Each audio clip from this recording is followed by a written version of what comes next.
The altitude is over 1 kilometer.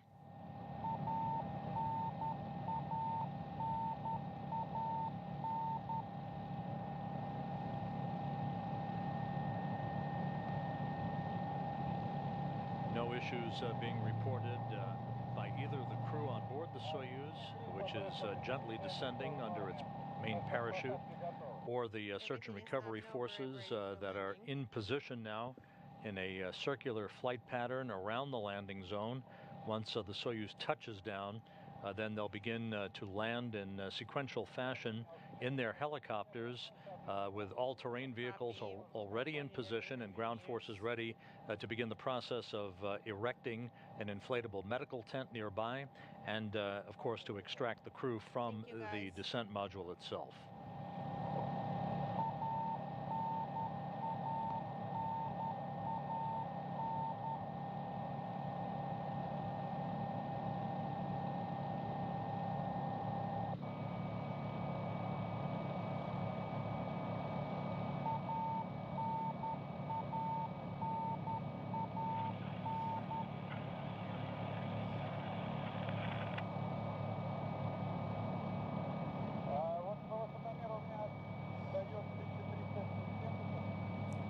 Right now I'm looking at the altitude meter. It's giving me 1,300 in that range.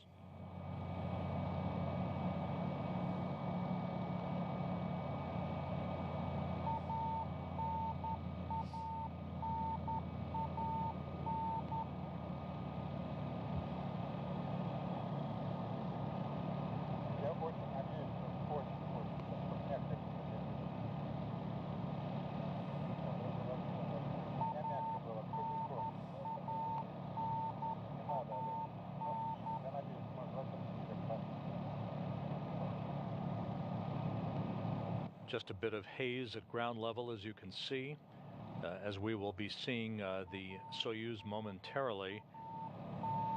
We should get a good view of the soft landing engines fire and touchdown.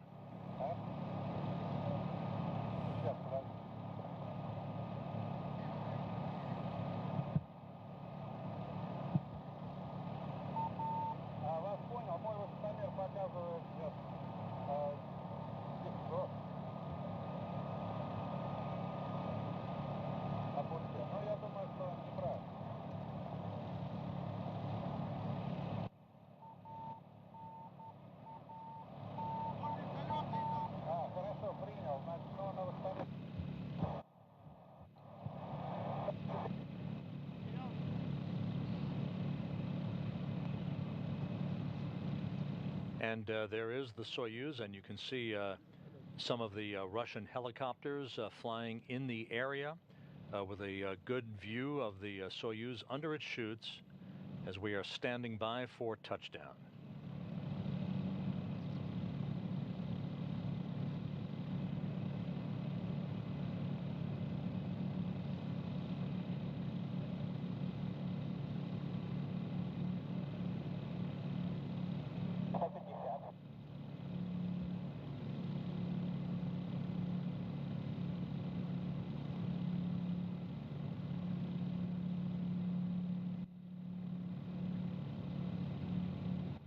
Touchdown confirmed.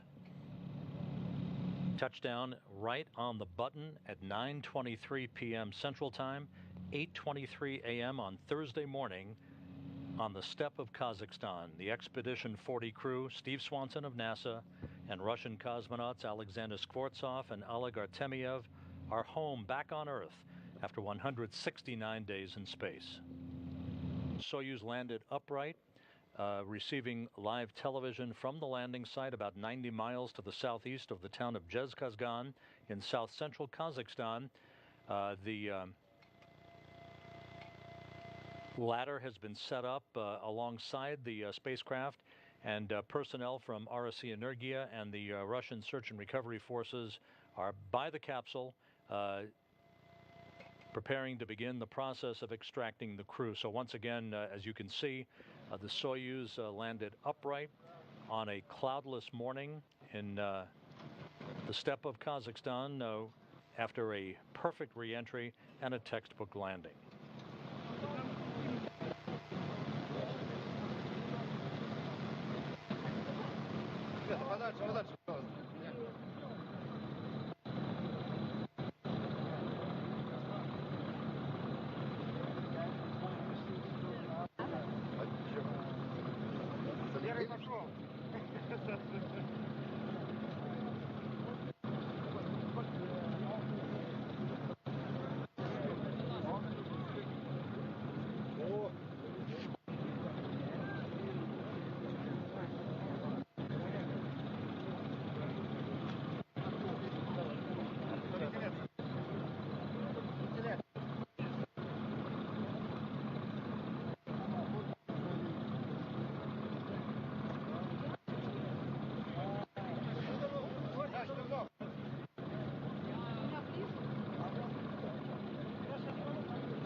And just 20 minutes after touchdown, your Soyuz commander, Alexander Skvortsov, is out of the center seat of the Soyuz descent module and being assisted towards a reclining, comfortable chair nearby to have a few minutes to get his equilibrium and his land legs back.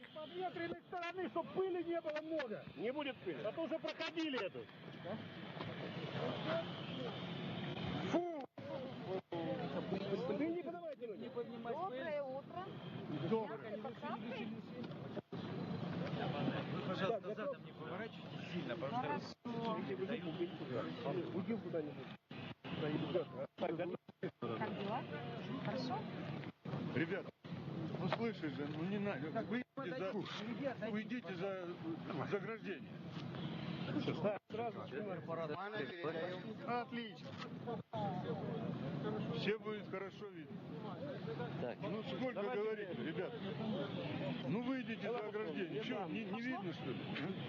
You can see in the background the all-terrain vehicles that have surrounded the vicinity of the landing site, and a good view now of Alexander Skvortsov, the Russian cosmonaut who, with this landing today, completed his second long-duration mission aboard the International Space Station and a total of 345 days in space. Дима, работает? Отдал, я Герману уже отдал. Не надо было себе его. Но Герман... Готов? Говори сколько. А нет, пошло бы. Пошло ты?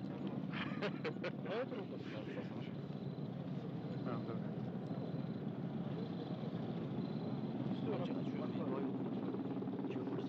Да, ничего, нормально. Савочка, готовы? Пульс пока 126 показывает. 125, 24, 110. 99 акселерации. Ну вы как сказали, так сразу. Only 7 hours ago, Skvortsov, along with his crewmates Artemiev and Steve Swanson, were bidding farewell to their crewmates on board the station. Reed Wiseman, Alexander Gerst, and Max Sarayev, the new Expedition 41 commander. Now back on Earth. The second crew member, I believe this is Steve Swanson, who has been extracted. We'll stand by for confirmation of that.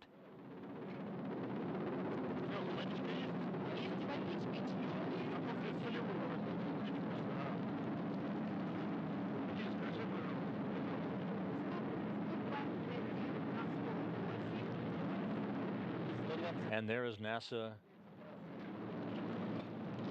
Steve Swanson, the Expedition 40 commander, who with this mission and this landing today completed his 3rd flight into space and a total of 196 days in orbit.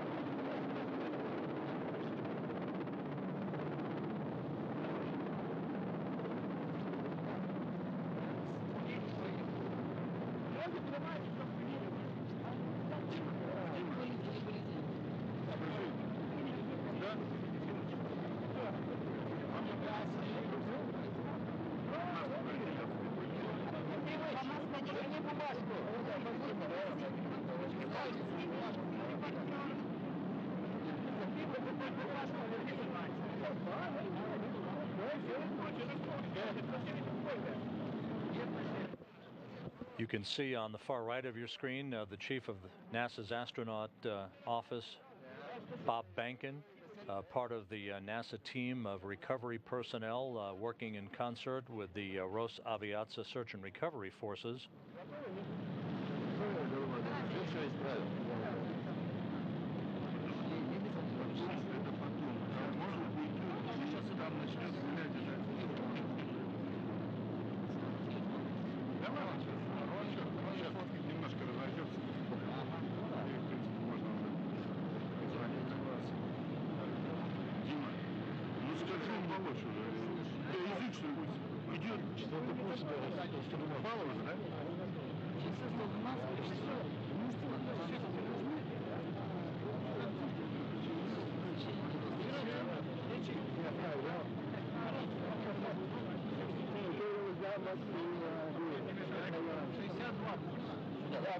In the background, you can see that the search and recovery personnel are working at the top of the Soyuz capsule that landed upright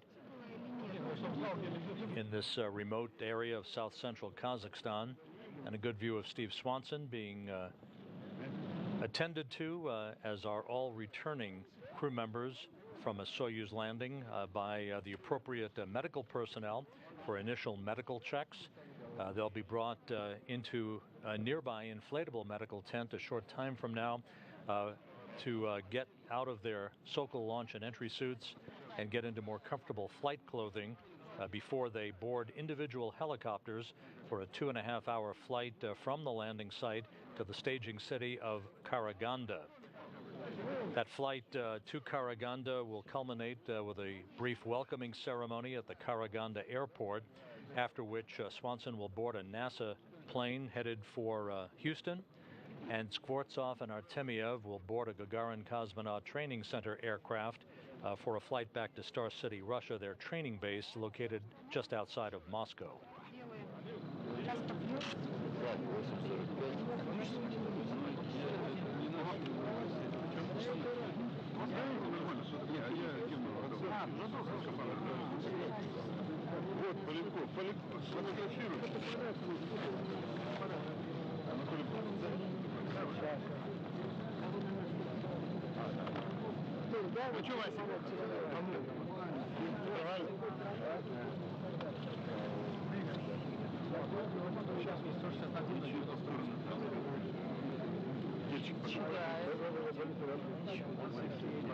While the returning crew is being attended to at the landing site, up on orbit, the 3 Expedition 41 crew members will have an opportunity to have a rare day off on Thursday.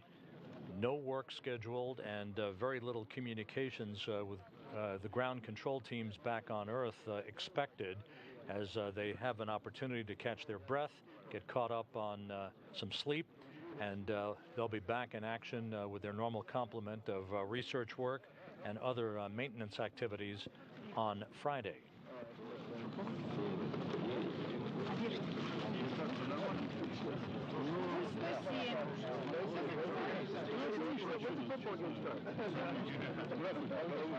Да, нормально. Yes. Exactly. Somebody else gets suspension or something like that. Exactly. This is it.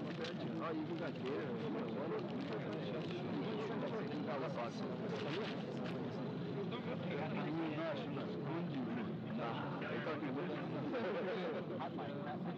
This is Mission Control Houston.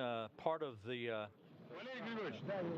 recovery forces out in the field in Kazakhstan includes a team of NASA personnel, and with that team is NASA Public Affairs Officer Dan Hewitt. Dan, if you're on the line with me, good morning on a Thursday morning. It looks to be a beautiful day out there, and it was certainly a textbook landing. Give us a rundown of activities that we're looking at right now. Yeah, sure thing, Ron. Good to talk to you from over here in Kazakhstan. Like you said, beautiful day. Not quite Fiji out here. It's a little cool this morning, but clear skies, not a cloud in sight.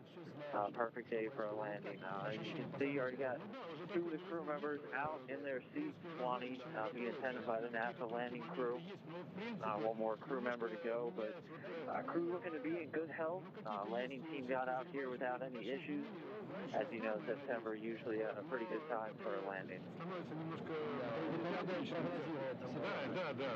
Dan, the crew members, as has been the case now for about a year, are involved in conducting what are known as pilot field tests, which will gather critical data that will be very useful for long duration, even further long duration space flights in the future. What do those tests encompass? Yeah, so they actually consist of a couple of things that might seem kind of mundane, but have really important data points for our researchers here. So they're going to be doing a couple of exercises pretty much as soon as they get them into the medical tent. Simple things like standing up from a chair, getting up from lying down. It does sound kind of mundane, but teach our researchers a lot of important facts about how quickly these astronauts, once they enter back into gravity, can reacclimate their neurovestibular system, basically just kind of how well they can orient themselves. This will help us not only better equip our crew members coming back from the International Space Station, but one of the big implications down the road is when we actually end up sending crew members to Mars or an asteroid, anything like that, where they're going to be spending a really long time in microgravity, and then we need to know how well and how quickly they'll be able to function once they're on the ground. So one of a couple of ways that International Space Station preparing us for our future exploration flights. Like you said, this is just a pilot test right now. This will be the 5th time that they've done it. I think this is actually close to the 1-year anniversary, and the full field test will actually start with the 1-year cruise. So couple of the expeditions that'll launch after 1-year crew will do the full field test. So these pilots giving a lot of our researchers really good data in the meantime. And that 1-year crew, Scott Kelly and Mikhail Kornienko, part of the backup crew for the next trio that will launch to the International Space Station. They will be flying down to the Baikonur Cosmodrome as part of the backup crew on Friday for final pre-launch training in assistance and backing up the prime crew of Barry Wilmore, Elena Serova, and Alexander Samokhutyaev. A good view of Colorado native Steve Swanson with sunglasses on. The conditions just look flawless out there, Dan, in contrast to what you're likely to experience in November when you're back there in a couple of months.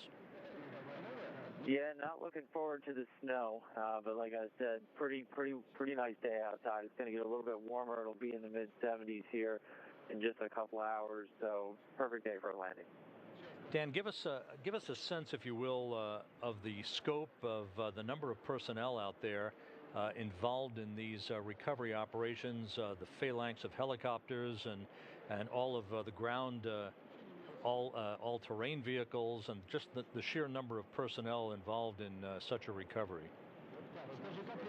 Yeah, it's almost like a ballet. It's very finely coordinated, though. There's a fleet of all-terrain vehicles off to my right, the helicopters surrounding. We staged out of Jezka's Dawn earlier this morning having flown down there last night from Karaganda, so we're much closer to the landing zone. Again, weather not being a problem, so that wasn't an issue. The flight surgeons, the medical personnel attending to the crew as soon as they come out, all of the inertia, search and recovery forces safing the vehicle, making sure everybody here is good to go. And then obviously you'll see a lot of media in attendance too, getting that first glimpse of this new crew getting ready to share their return with the whole world. And we're looking at live television from the landing site as Skvortsov and Steve Swanson have both been handed apples by the recovery teams there, obviously savoring the fresh air. It must be very interesting for the returning crews to have an opportunity not only to smell fresh air for the first time in 5.5 months, but also the smell of dirt out there in the field, right? Yeah, definitely. And luckily the mosquitoes are staying away. I know I got quite a few warnings on that, but they've been pretty non-existent. So a much more welcome coming home for the crew with that going on. But yeah, they'll get their first taste of home right here. They'll head to the medical tent soon because they may have landed, but their job's still not over. But then pretty soon they'll be on their planes going to their respective home bases. They'll get to hopefully enjoy a few more comforts of home. And we just we're watching from a second camera view as the team continues to work to extract Oleg Artemyev, the final crew member yet to be removed from the Soyuz capsule. And as they say in gymnastics, Dan, for the second time in a row, I was there in May, but for the second time in a row, the Soyuz really stuck a landing upright. Yeah, it was a perfect 10. We were actually a little concerned. There's a couple of swampy areas around the landing zone, so we got a heads up during our landing briefing yesterday that there was a chance that if the capsule landed in one of these swampy areas, they'd have to actually tow it out with one of the all-terrain vehicles before the ground crews could attend to them. But that was not the case. As you guys can see, the capsule landed perfectly, the stand set up, the crew members getting pulled out without any issues. And I will tell you that we had video almost from the moment of chute opening all the way down, watching the soft landing engines fire. It was rather spectacular for about 14 minutes of the final descent of the Soyuz under the chutes. So at this point, Dan, give us a rundown of what will take place with not only you but the crew as they head back to Karaganda and then eventually split up there. Yeah, sure thing. So just immediate future, the crew going to be heading to the medical tent again for those field tests and a few more checkouts.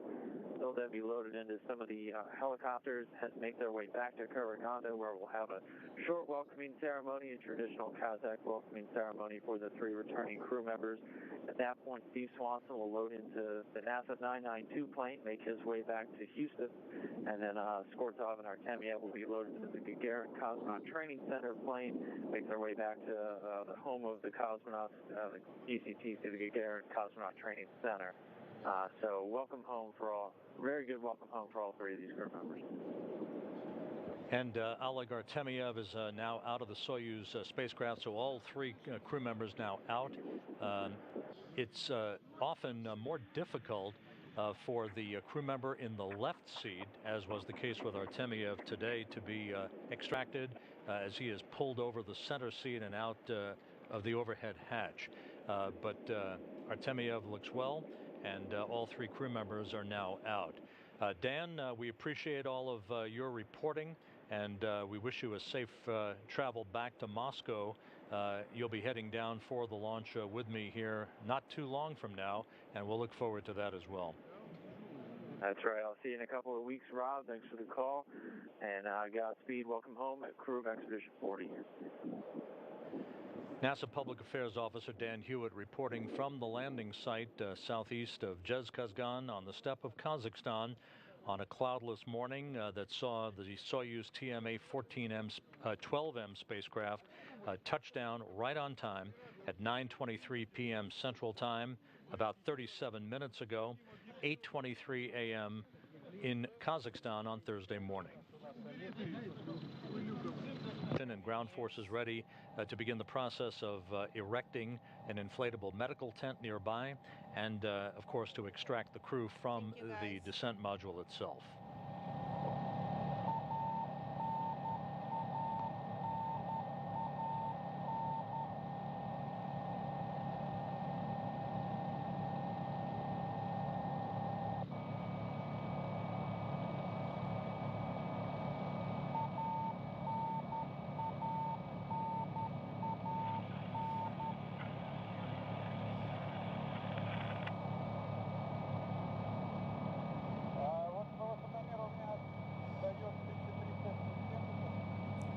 Right now I'm looking at the altitude meter. It's giving me 1,300 in that range.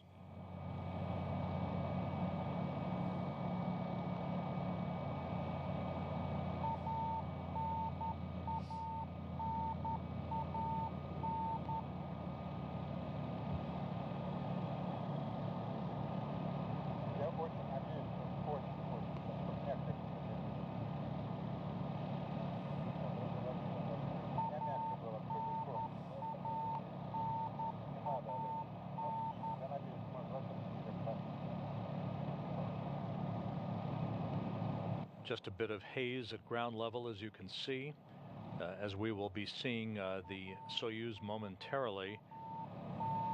We should get a good view.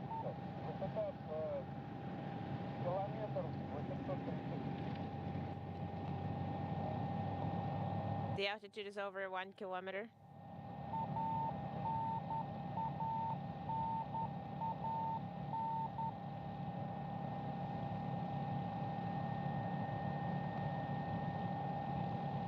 No issues being reported by either the crew on board the Soyuz, which is gently descending under its main parachute, or the search and recovery forces that are in position now in a circular flight pattern around the landing zone. Once the Soyuz touches down, then they'll begin to land in sequential fashion in their helicopters with all-terrain vehicles already in position.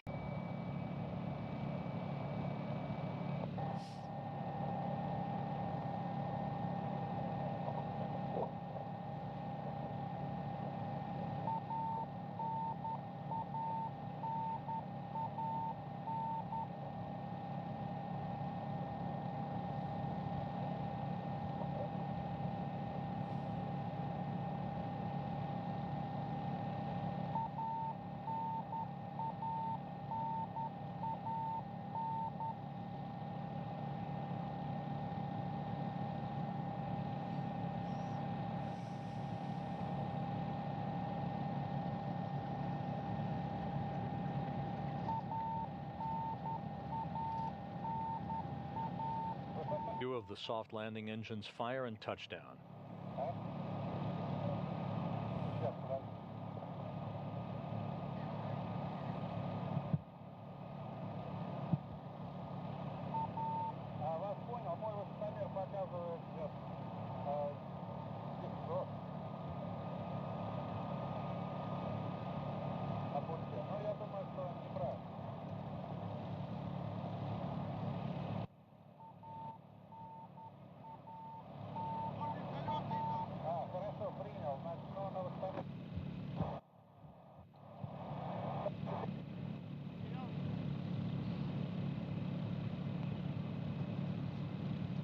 And there is the Soyuz, and you can see some of the Russian helicopters.